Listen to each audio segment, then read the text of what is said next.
Welcome back, everybody, to Constructive Uncoupling, the podcast devoted to amicable divorces. I'm Judy Weigel, your host and amicable divorce expert. Why? Because that's all I do, amicable divorces. This podcast episode, I really want to devote to the sound of a divorce. And the sound of a divorce can be very harsh. The sound is created through the words that we use, the communication that we have with our spouses, our lawyers, our mediators, and anybody, our therapists, and anybody that we have involved in working on our divorce with us. But especially the language between the two spouses is so very important to sound good, to choose the right words, to have the right intention, to want to be respectful when we communicate. And so I wanted to devote this podcast episode to the communication dance, the language of divorce, how to go from negative to positive. So the language of divorce is fraught with fear. It comes out in the dialogue we have with ourselves and our soon-to-be ex-spouses. It's in the words and phrases we choose as bludgeoning weapons in order to gain, and this is really important, in order to gain the power we feel we need to exercise in order to protect ourselves. Divorce is all about fear and protection. And once we deal with that, it'll become a conversation.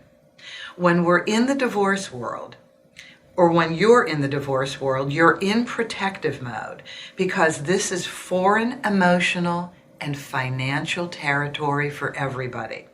Unless this is your third or fourth divorce, then it's really a difference. When I get calls from people getting divorced 2, 3, and 4 times, world of difference in their communication. But when you're dealing with your first time divorce, boy, strap in because you have to deal with language in a completely different way. So if we could start by understanding this one basic concept about marriage, I think it would help us understand divorce better. Marriage is a financial relationship. It is not an emotional relationship. The reason why we have to go to a courthouse for a marriage license is because the marriage license is a financial contract overseen by the state in which you obtain it. Isn't that interesting? It's a financial relationship, not an emotional one in the eyes of the state and the court. Therefore, divorce is a process of unfolding our financial lives and setting each spouse up as financially independent people. But in order to do that, the marital assets need to be divided. The monies that we make post-date of separation would go toward an accounting of child and spousal support, at least for a while. So we have these assets, and then we have possibly spousal support, or in other states we call it alimony. And if you have children, we have child support.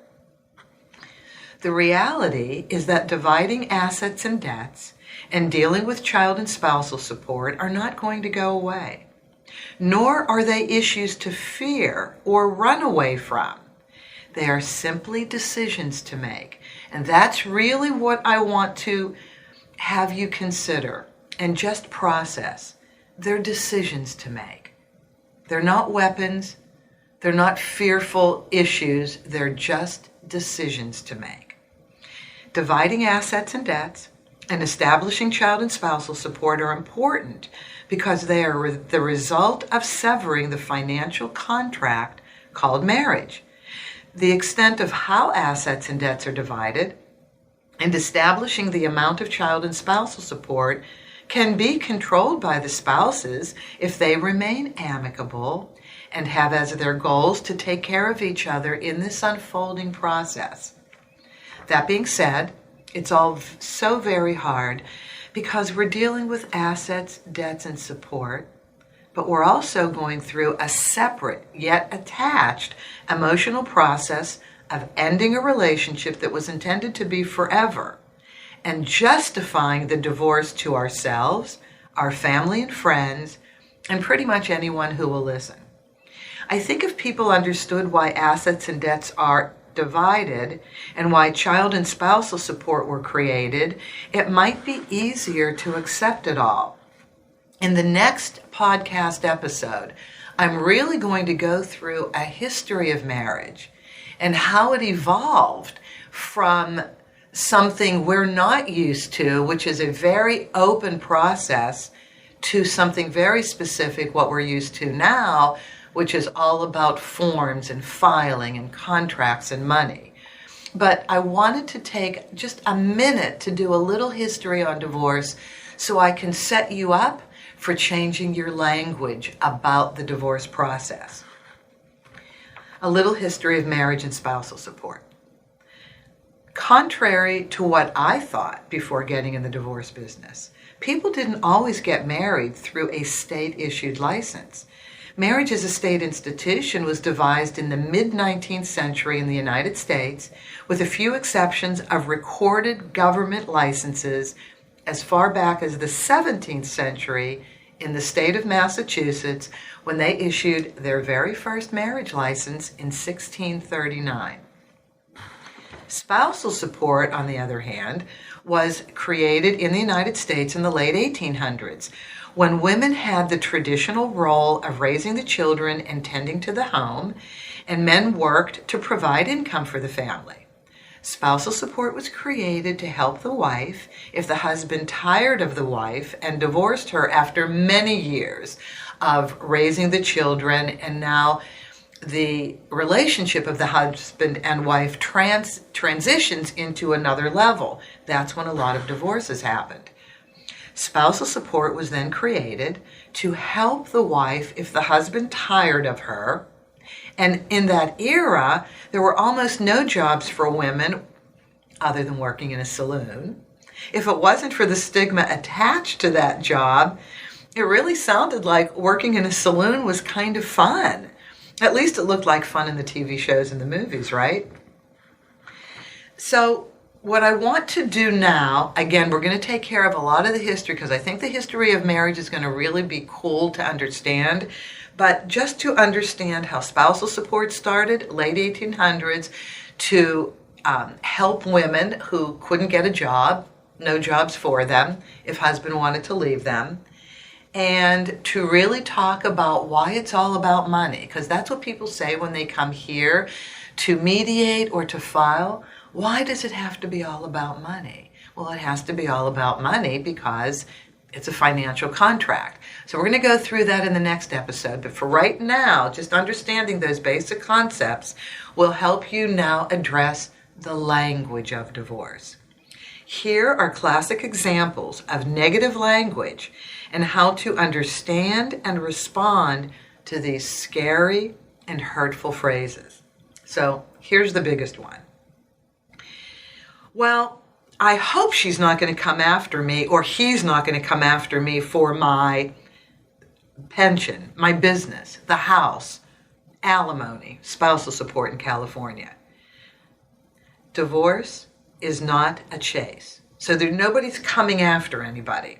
And this phrase is constantly used. Even if it's a really amicable divorce, in a very nice tone of voice, I always hear she or he said she's not coming after me. If you have this image in your head of being hunted down for aspects of settlement that are simply part of the divorce settlement process, you're putting yourself in a victim's position, which in reality makes you weaker even as the higher wage earner, the person who would be paying spousal support, and the person who has the pension and may be paying the mortgage as well on the house and operating the family business. There's no bloodhound on your trail. These images are really interesting to me. There are no traps set up to capture you, although people do feel trapped in a legal process that can seem grossly unfair. There's no finish line where one person comes in first and wins. Everyone feels pretty beaten up when the divorce is finished. But it's the emotions that beat you up, not really the division of property. Alimony and pensions have to be part of a discussion, with the operative word being discussion. They are part of every divorce, and you can't avoid these discussions. Now, this is one of the most fascinating aspects of spousal support. Women who out-earn men and are the ones paying men spousal support turn into vicious and mean language. Well, they turn language into vicious and mean. Here's what they say. You as a man cannot possibly want me, a woman, to pay you. That's not masculine at all. How demeaning to ask me for support when I supported you most of the marriage. I always made more money. This is a fascinating phenomenon because this is culture and law meeting head on. Women want to earn as much as possible. I certainly do. And they do out-earn men in some cases, depending on the field that they're in. The law doesn't play gender favorites, though. Unless the spousal support can be negotiated, women will pay spousal support to men. It's going to happen. Women, save yourself the embarrassment of your husband being granted spousal support above all the gender-demeaning comments. Save yourself for a negotiation somewhere else. So if you allow the spousal support conversation to happen like it would if you were receiving spousal support, you can negotiate other things. Men are very willing to negotiate. Most men are very willing to negotiate. So if you feel that for some reason out-earning your husband was a detriment, something went on, he should have earned as much as you, for some reason it didn't happen, don't demean him. Don't emasculate him. Wait and see if you can negotiate somewhere else. Bringing spousal support or alimony to present time, spousal support in California is a way of balancing the standard of living going forward so that one ex-spouse isn't living well while the other ex-spouse is struggling to the point of financial peril. This does happen. And why does this matter? Because it's important that we treat each other with courtesy, respect, consideration, and kindness, above it being the law. If the marriage mutually ended without resentment, there is the whole concept is more accepted. If the marriage ended because the to-be-supported party committed infidelity, became a drug addict, or just fell out of love with their partner, it becomes a very difficult task for the payor of spousal support to understand or want to help the perpetrating spouse. I have to tell you, the saddest of all examples, in my experience, is a young couple where the man is a very high net worth earner and the wife just doesn't love him anymore and earns much less than him. I have never seen a young woman care that she has devastated her husband's life emotionally, who still loves her, and not ask for spousal support. I mean, you're allowed to. There's no judgment. It's just, I'm a human being, and it breaks my heart when I watch this happen. So I go through it. I don't let my emotions show. I work out the spousal support like it's supposed to be. But I'm just saying this because there's a give and take in divorce. There's a law and then there's the give and take. And unless you're going to trial, if you're doing this out of court, I'm just saying be sensitive to the give and take. So when a husband doesn't do anything untoward to hurt his wife, he truly out-earns her. They've only been married a handful of years, so spousal support isn't going to be paid for that long. And yes, she did enjoy a wonderful standard of living, so I get it. I really get it, that it's the right thing to do by law. It's just something I would like you to pay attention to if you're that young woman who just fell out of love and is watching your husband crumble. Just be sensitive to that while you're working through. Change your language to maybe say, I'm sorry, I'm asking for this because I need it. just do a little something with your language and your communication to just ease the pain of your soon-to-be ex-spouse. Now, this is another interesting aspect of the communication in spousal support. The spouse requesting support will typically use the word fair a lot. I just want it to be fair. And they really do want it to be a good thing that they're using the word fair. So I do understand it's coming from a place of, I don't want to argue, and I want you to feel good about giving me spousal support. But what you don't realize is, fair is a subjective word. Fair is a fighting word. What fair is to one person is not fair to the other. The whole divorce isn't fair to one person sometimes. So there's the law, and then there's how both parties want to mutually adjust the law. So when dealing with spousal support, I ask the recipient to not use the word fair and instead ask or say and explain why they're asking for spousal support. The why is where the gold is. When we explain why, the logic is generally rooted in need. Spousal support was created because of need. Using need as a factor actually addresses the foundational thinking from the state's point of view for spousal support. It was invented out of need for the traditional wife who did not have a career. And the times have changed. And in those times, the wife couldn't culturally get a job. There just weren't jobs available for her except in the saloon. And again, I wonder what that was like, working in a saloon. But when you talk about need, it's generally because what you earn isn't going to cover your expenses, even in a modest apartment. I mean, my God, Southern California is ridiculously expensive in rentals, even Northern California. And your cars are expensive, gasoline. It's just an expensive lifestyle in so many states, especially in California where I work. So need is where it's at for spousal support. And payors deal better with the word need and explaining what your finances are like. And we work through all of that in the office.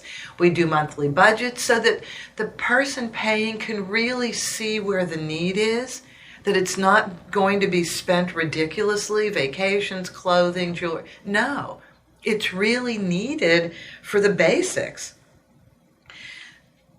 Spousal support was needed when there were no jobs for women except, as I said, in the saloons.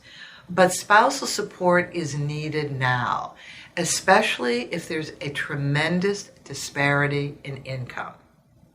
Now we go to the pensions, coming after me for the pensions. So pensions are interesting because pensions are there for your retirement. And when people get married, they look at their pensions for retirement.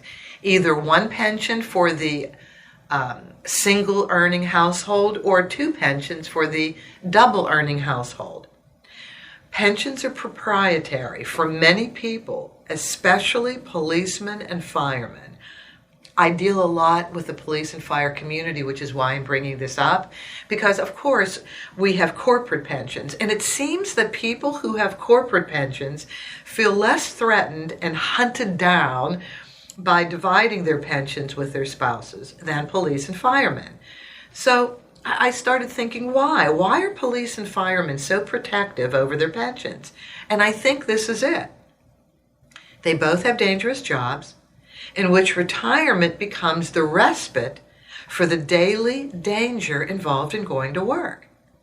Pensions become more of a security blanket for public servants and typically the largest, well, other than the house, if not only financial asset police and firemen have for their retirement because their incomes really don't allow for other investments. And there are no stock options in these two careers. But coming after pension, that's interesting because people are proprietary about their pensions. Their pensions are their safety nets. That's what everybody looks forward to if they're invested in pensions. but it's the law, and you have to talk about it.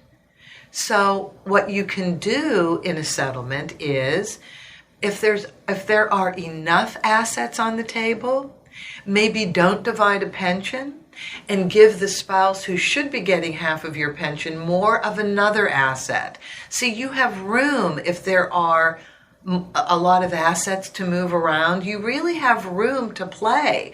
And I've seen many people give up their equity in the house, or most of their equity in the house, so that they don't have to give up their pensions. You really have room to play with this. Here's where, number 5. Here's another one. You'll get nothing from the house because I paid all the expenses. You'll get nothing. Okay. That really scares people. And people are very confused about this. California is a community property state. In California, anything purchased with monies earned between date of marriage and date of separation is community property. That means the house. Your name doesn't have to be on the title, the other spouse. Your name doesn't have to be on the title or on the mortgage. It doesn't matter. This is an asset that was created out of monies that your spouse made. So any threat that eliminates, any threat that eliminates a spouse's equity in the house is a statement of someone who doesn't understand the law. But just speaking these words has a fearful effect on the other spouse. Attorneys are ultimately important now to speak to because they are here to teach you the law and your legal rights. Dividing the equity in the house, if only one spouse paid the mortgage, the taxes, and the upkeep, is still creating community property. So any threat that eliminates a spouse's equity in the house is just a statement that you have to let go by. Don't address it. Just go see an attorney. It's not worth arguing about. And you have to understand that your spouse is fearful. The one who's telling you, you'll never get a penny from the house, it's my house, even though we bought it during the marriage, it's fear talking. And you have to understand it's fear talking. And when enough time goes by with the filing and between filings, people do tend to calm down. They really do. And enough time goes by where you'll learn enough about the law. If you're the one who's been paying the taxes and the mortgage, you'll eventually accept that the house is going to have to be divided. So just deal with it and let it go by.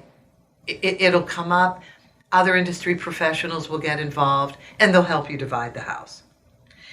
Here's another one. I'll take you for everything if you file for divorce. Now, this is the spouse who doesn't want to get divorced. I'll take you for everything if you divorce me. Well, that sounds like somebody who wants to destroy the other person. But the law in any state will provide for the maximum anyone can receive from the other spouse. In California, no one can take everything from anyone. It's a community property state, meaning that anything purchased between date of marriage and date of separation with monies earned through their work is community property and available to be divided in half. And there are other community property states, and then in other states that aren't community property, there are the formulas. So you got to let the emotions go past you and know that eventually the law is going to prevail. So everything will never go to just one person. But in a community property state, 50% will go to each person. And that's what's on the table. So again, let the statement blow over. Arguing this point is pointless. Don't spend time arguing something that can't take place. Instead, spend your time getting educated about the law so that you feel strong and in control of yourself. In the end, the person who says, I'll take you for everything, realizes that they've diminished themselves when a judge or attorneys can't support that request. Don't be this person. Don't be the person who says, I'll take you for everything. It won't work out for you.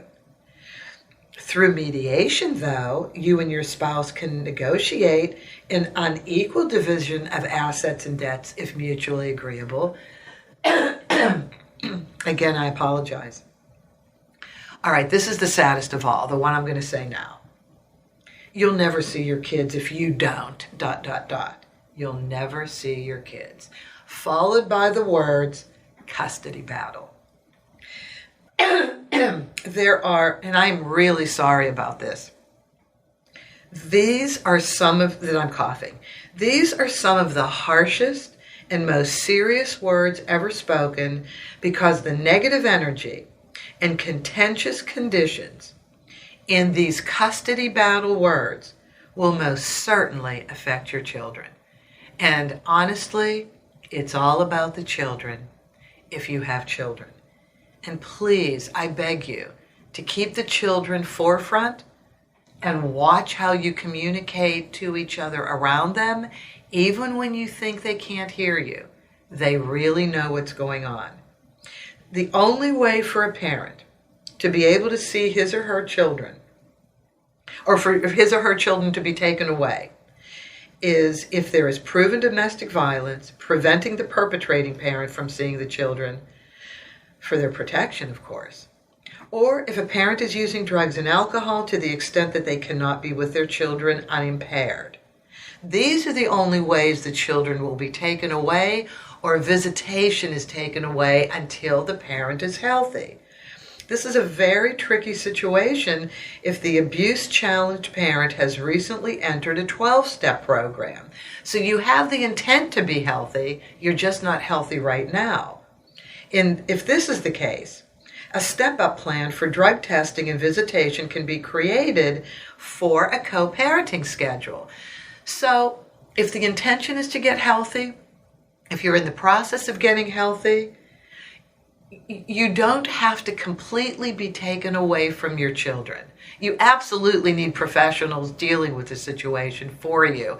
Please don't try and deal with this on your own. It's way too important that this is done correctly.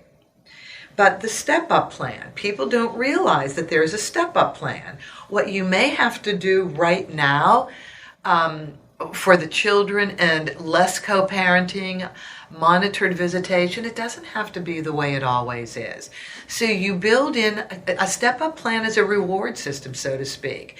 The parent who needs help is being rewarded for getting help by saying, well, this is what we're going to do now. But then as these benchmarks are reached, we're going to have more unmonitored visitation until maybe you can have an equal amount of time, which, if that's best for the children, then that's best for the family. But why does it have to be a battle? That's the real situation. Those two words, custody battle, they rankle me more than you know. Why can't it be a situation that simply has to be worked out? So in the communication, that's where the language has to rest. It has to be a discussion, a negotiation. It's not a battle. It's the exchange of ideas through words. And it's about looking out for the children. So the parent who is healthy and able to parent well has fear running through them that harm will come to their children if in the company of the other parent, if the other parent is unhealthy. So I understand that fear, and fear drives language, and they're right to worry. But even if both parents are healthy, there's no substance abuse. The children can still be used as instruments of power and leverage to hurt the other parent if the divorce is not mutual, if there's an enormous amount of fear, if there's not a lot of education, if you don't have money for lawyers. But this is the wonderful thing about technology now. If you don't have money for lawyers and you're very fearful about how things would work out, if you had to go to court, go on Google. The internet is a wealth of information. Be very specific about what you type into the Google toolbar. Ask your questions specifically, put the state that you're in, and you'll learn the law. So education is where it's at. With more education, the fear level goes down, and hopefully the language of divorce changes and the communication gets better. So, but here's another consideration. And this is if nobody's compromised. This is just a divorce and the custody has to be worked out. The co-parenting has to be worked out. Very young children up to ages 4 or 5, and dividing time is very sensitive. Some mothers read about views from therapists that say mothers should spend most of the time with their children because of this attachment theory of co-parenting and bonding processes that eliminate the fathers. This, whether it's true or not true, is a recipe for that custody battle, that you're being, those words that support the custody battle. Because if you're a father, and a very nurturing father, you feel ostracized and detached from your children. You're angry too, especially if you're the one who's going to be paying child support. Can you imagine if you're the mother recipient of child support and the father truly wants to be part of their child's development and is not arguing money for the sake of time, but love of his children and time with them is really important? Why do you want to keep the children from the father? Okay, breastfeeding is one thing. I get that. The court doesn't get it, by the way. I've seen many, many minute orders where the judge just says, pump the milk. Pump the milk. I'm going to give an equal distribution of time. And I've seen fathers say, okay, I want to be sensitive about that. So while you're breastfeeding, all right, let's make it one co-parenting plan. But when the breastfeeding is over, let's look at a different one where I have overnights, where I'm allowed to spend a lot of time with my child because I love my child. So there's a really interesting story I want to tell you about this attachment theory and a mediation I was conducting with a couple where it was just this. The words custody battle came out of the father's mouth because the mother truly believed in the attachment theory. I am not knocking her for believing in the attachment theory. It's out there, and many therapists will be convincing about it. But this father even went to the extent of saying, I will cook whatever you want me to cook for our child. I will set up the room exactly the way you want me to set it up. I will buy whatever clothes you want. I will allow you to oversee as much as possible for the first couple years everything I do to create the environment that you think is right for our child. And he started to cry in the mediation. And they were genuine tears. And at that point, I asked for the room back with the mother, and I said, how does this make you feel? How are you responding to this?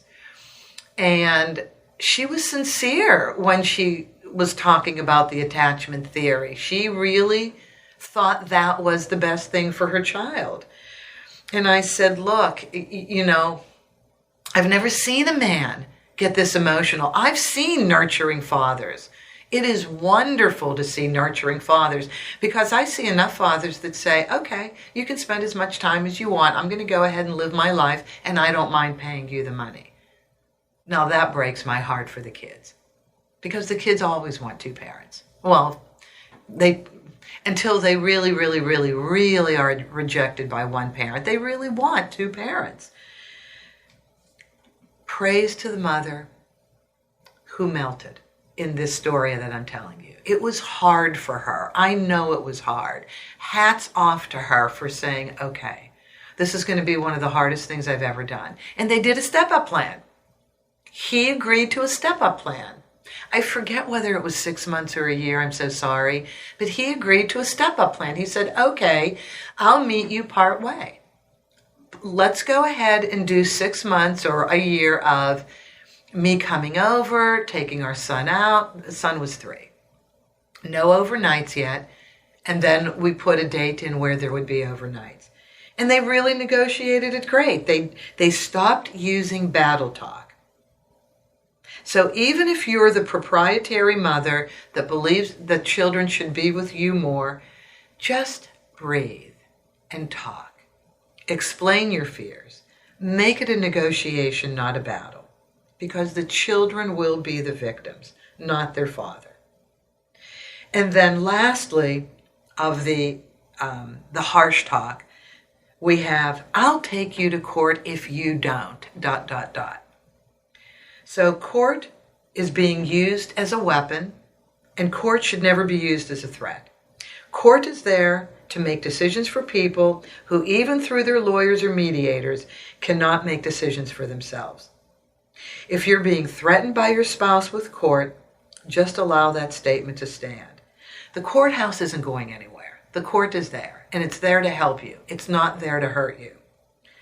So if you're being threatened by your spouse, here's what you can say.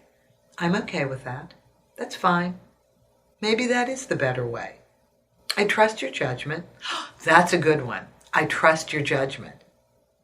And give the power back to that person, because what they're looking for is power, control over their own lives. Maybe not even over you, but over their own lives. So let them feel like they can have power over their own lives. Okay, maybe this is the better way. I trust your judgment. Or, oh yeah, I'll make the judge think you're the worst parent ever. If that's what you want to do, well, okay, that can be your response. That's fine. I understand. I don't think I'm the worst parent, but well, let's just see. And then get a lawyer immediately. You really do need a lawyer because you need to calm down. You need to know that there are quite a few hoops to jump through if a spouse wants to make his or her other spouse look like a terrible parent. It is just not that easy to do.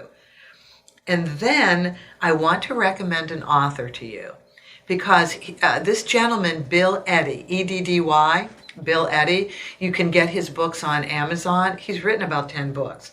He's written a lot about personality disorders, because a lot of times people who make statements like this do suffer from personality disorders, either narcissism, sociopathic, histrionic. You really have to read about this, because once you understand where somebody is coming from when they're being threatening to you, you'll understand how better to respond. And Bill deals a lot with communication and the language to use to mitigate a situation. The regular divorcing people who come to an agreement together don't speak to each other like this. It really is a calmer language environment when you're both on the same page about getting divorced. There are no battles. There are just things to figure out. There's fear. There's always fear. But the language isn't as bad as if only one spouse wants the divorce, or they're not ready for the divorce. Then there's a ton of fear, or there's emotional or mental health challenges. So now we segue into an action plan to avoid negative language. And there is a process you can go through that really, in and of itself, initially lessens the negative language and the battle talk. And here's where it is. If you can go through the emotion of the idea of the divorce, the detachment of your relationship, go through an acceptance of your new life, single, exercise forgiveness, or at least lack of blame of your other spouse for whatever the reason is for the divorce. If you can do that first, as much as possible before filing, that would be the better way. And here's why. Filing starts bringing up emotions again, But if you've dealt with the initial wave of anger, betrayal, denial, and moved towards acceptance, you'll be in better shape to deal with decision making for settlement purposes and the emotions that come up with it. It is so very hard to deal with settlement decisions with a clear head when your heart hurts so much. It's an emotional roller coaster, or in circus metaphor, because I used to work with the circus, an emotional juggling match. So if you can deal with the emotions, and it may take a year or two, who knows, once you've both decided that the divorce is imminent, then when you file, you'll be less emotional and you'll be better set up to make decisions and use the language, the positive language necessary for a positive divorce experience. And it's not an oxymoron. There can be a positive divorce experience. And how is that? Well, divorce can be a new beginning. I use that sentence at the end of my confirmation emails when I book people for filing or mediation. I always say, divorce is a new beginning. And this is changing your view of divorce. It is a new beginning. It's forced change, but forced change can be used as a catalyst for unrealized goals and lifestyle preferences that you didn't have because of the marriage. Divorce can be an opportunity to learn about yourself and what you can do to improve yourself and your life. Divorce can be an opportunity to learn acceptance and the freedom that acceptance brings with it. We all have to accept tough situations, but when we do, a whole new world opens up for us. Divorce is an opportunity to treat the other spouse better if you hadn't during the marriage. Divorce is an opportunity to change anything about yourself. Divorce is an opportunity to make your own decisions. And I can't tell you the freedom that comes with making your own decisions. And I know a lot of people who have allowed their spouses, especially in a long-term marriage, to make the decisions. They're fearful about making their own. But I am telling you, there is a freedom in making your own decisions. And lastly, divorce is an opportunity rather than a tragedy to turn your life around. So first of all, I'm so sorry that I coughed through this podcast. I truly apologize for that. But I hope you've learned from this podcast. I hope you've learned from this topic that words and language define everything going forward. The better your language, the more positive your language, the more considerate your language can be, the better at least your experience is going to be going through the divorce. But if you can both do it, both spouses, the whole experience will be the best it can be. It's going to be sad. It's not going to take away the sadness, but it will take away the anger and the desire to hurt one another. And that's the most important part of learning the language of divorce and to create a whole different communication dance. I thank you so very much for joining me on this podcast episode. This is Judy Weigel for Constructive Uncoupling. If you want to reach me for a podcast episode or any reason regarding divorce and mediation, I can be reached at my email address, Judy, Judy, at constructiveuncoupling.com. Judy at constructiveuncoupling.com. Or my company, Divorce Resource Incorporated, in Los Angeles, California, divorceresourceinc.com. I'm in Los Angeles. Again, thank you so much. I hope this was helpful, and we will be back next with the history of marriage, which I think you're going to find very interesting. Take care.